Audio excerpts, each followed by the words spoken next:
కలిసి మా నేల మీద మమ్మల్ని పాలేరు చేస్తారు. ఒకప్పుడు చేలో వరేస్తే ఇంత ఆదాయం వస్తుందని, పళ్ళ తోటలైతే ఇంత లాభం వస్తుందని అందరూ ఆశపడేవారు. రాజకీయాల్లోకి వస్తే దిమ్మ తిరిగిపోయే ఆదాయం వస్తుంది అనుకుంటున్నారు. ఒకప్పుడు పోలీసులను చూస్తే సామాన్యుడికి భయం, ఇప్పుడు పొలిటికల్ లీడర్స్ని చూస్తే పోలీసులకు భయం. రౌడీలు గూండాలు చేరి రాజకీయాలను రణరంగంగా మారుస్తున్నారు. సామాన్యులు రాజకీయాల్లో అడుగు పెట్టాలంటే భయపడుతున్నారు.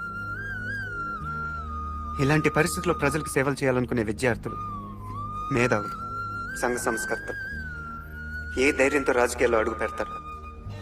ఈ దేశాన్ని ఎవరు ముందుకు నడిపిస్తారు? తన జీవితం ప్రజాసేవకి అంకితం. బిడ్డలను కూడా కనకుండా కడదాకా ప్రజాసేవకి అంకితమైన ఒక పుచ్చలపల్లి సుందరే కావాలి. కట్టు బట్టలు తప్ప కార్లు మేడలు ఆశించిన ఒక వావిలాల గోపాలకృష్ణే కావాలి. ఈ దేశానికి 2 సార్లు ప్రధానమంత్రిగా పనిచేసిన సొంత ఇల్లు కూడా సంపాదించుకుని గుల్జారీలాల్ నందా కావాలి. శ్యామ్ ప్రసాద్ ముఖర్జీ, బిఆర్ అంబేద్కర్, లాల్ బహదూర్ శాస్త్రి, అబుల్ కలాం ఆజాద్, కామరాజ్ నాడార్, ప్రకాశం పంతులు వీళ్ళు కావాలి. సామాన్యంగా యువతరం దారి తప్పిందంటారు. నిజానికి దారి తప్పింది రాజకీయం.